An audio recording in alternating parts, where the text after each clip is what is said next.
it is time for our weekly price analysis on Safemoon.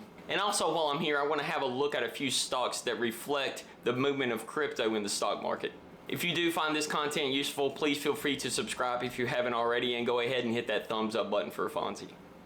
Okay guys, really quickly before we jump over to the Safemoon analysis chart, I want to show you Mara. The reason I am doing this is because this is a mining company which really reflects all kind of crypto prices and how it ebbs and flows. You can actually get a better grip on what's going on with the crypto community as a whole when you watch stocks like this. It's one of the best ones to day trade, and I know a lot of you guys follow my channel just for Safemoon news, but I would suggest, even if you don't want to do any kind of day trading or anything like that or investing, you at least get to learn a little bit about stocks that actually reflect the price of crypto in that sector as a whole. That way you can get a better idea of what Safemoon might do and what other crypto and tokens and smart chains, blockchains, all that good stuff. It all follows stocks like this. Really quickly, let's have a look at this level, and I'm going to show you guys exactly why I bring this up. Here we had the daily level. This is about a 6-month chart, and we had an obvious peak back here in April, and then we had this massive pull down into the 20s, which would have been an insane time to invest in, just like when crypto did down.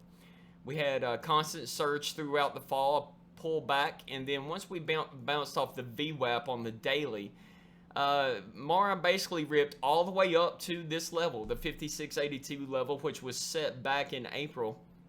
Tapped it almost to the penny, pulled back, and then ripped through it all the way up to 84. This was a stock that was given really good day trading opportunities and investment opportunities as well.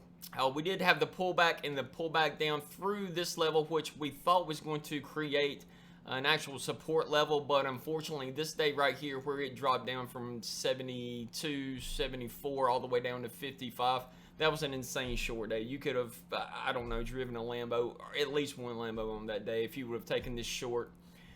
So here we came down, we ripped through that, and we bounced around.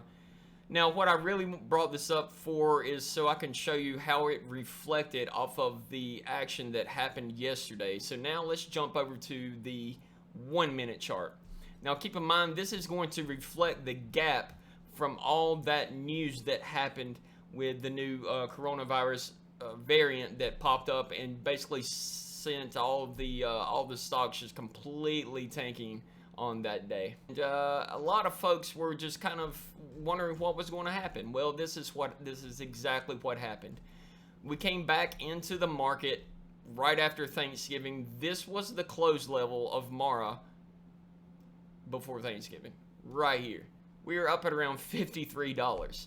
When the coronavirus variant news hit, this is where we started the day on 11/26 at $48, guys. This was a massive dip. That was a $5 loss on a $50 stock. That's insane. We did have some momentum bounce back, and at the bell you can see that the bulls did try to push this higher, but it just could not maintain. And now we're already sitting down here at $49 as of yesterday, as of the close yesterday. So this is a perfect telltale sign. If you want to know what crypto did, go look at Mara. We had this. We had to try to bounce back up. But you know, we had a little bit of fluctuation on the day before Thanksgiving, but then that variant news came in and just tanked it. So this, I expect the Safemoon price to correlate with this perfectly. So let's go have a look at that. Here we are on bitscreener.com, my favorite way to track the charts on any kind of Safemoon token, cryptocurrencies, any kind of the exchanges that deal with anything like that. What we are looking at right now is the weekly chart. So this is from Monday, and obviously it's still going today. This is where we're at, right around in this general area right here. And as you can see, what we just saw on Mara is exactly what is reflected on this chart. We had a run up, we had a correction, and obviously, you know, this is still going to move up and down throughout the holidays. It really doesn't affect Safemoon or anything like that. But when we did have the markets open, even though these don't trade with the market hours, look what happened. We had a run all the way up to this level, and I would be willing to bet my balls that this was right at 9:30 when we saw a complete flush, or maybe not at 9:30. This is probably around 4:30 before the bell. when all the orders finally came in right at the beginning.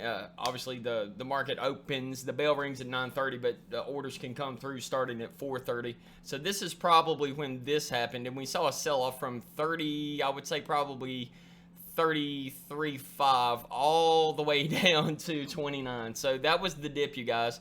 And as you can see, it did correct, and it corrected, and then we just had up and down motion. Nobody knows what's going on. So that was exactly how it correlated to everything that you saw on Mara previously before we got over here, and I would definitely be willing to bet if you looked at some of those other stocks, they would reflect that as well. So let's look a little bit backwards, and we're going to scroll up, and we're going to look at the monthly chart. Now we know that we've been on this descending SMA lines here. The 50 and the 200 have been descending ever since we had that really large volume right before we got into this month, which happened around all cryptos due to Shiba. So we had this drop and then a pullback. We were looking for the 4, again, you guys know me, and the 4.0 level on Safemoon. This was my buy level.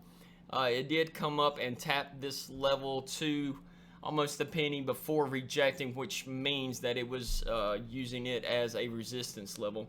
Then we continued down. Now, what's kind of scary is that this thing went through that floor, and I'm sitting here trying to see if there were any more floors or resistances that were forming, and honestly we had a few touches here, but I'm really starting to look at the 3.0 level. I know I've checked several times on my phone at the Safemoon price. 3.0 is starting to look a lot like a resistance level that is just not able to hold. I was kind of hoping it was, because I've seen the dip down to the 2s several times, and as you can see here, this is this entire month kind of consolidated down. This is the 3.0 level. We've had a dip below 3.0 a few times, but unfortunately it continues to get closer and closer. Here we're even at 3.0 again. The main thing about support and resistance is the more that it is tapped as support, the weaker it becomes.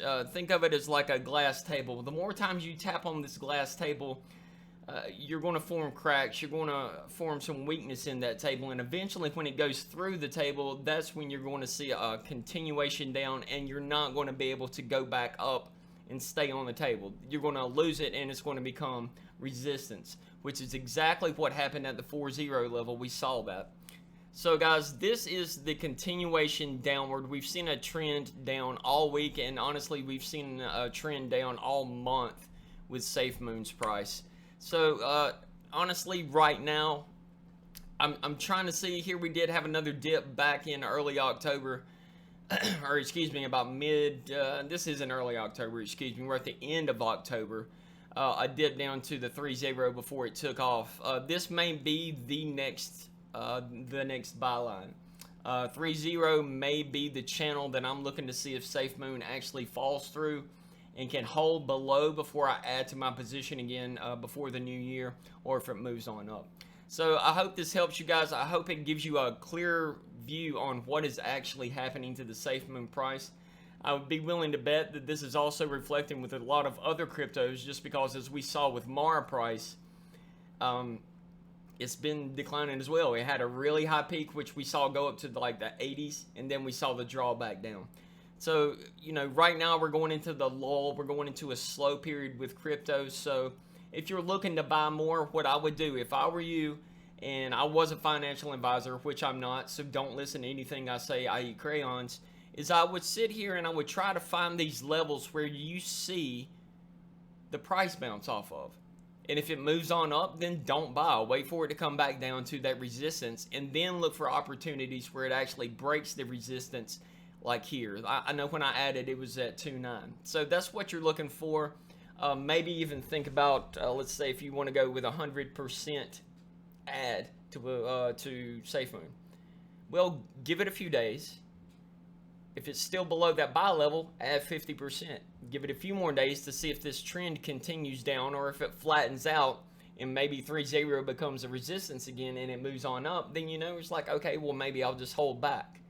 Or if it keeps going down, maybe I'll add more into it. Anyway guys, that's my information, and that's how I read charts for stocks in crypto and anything that I'm able to go back in time and actually get some information from. Hope you enjoyed this video. As always, please stay green.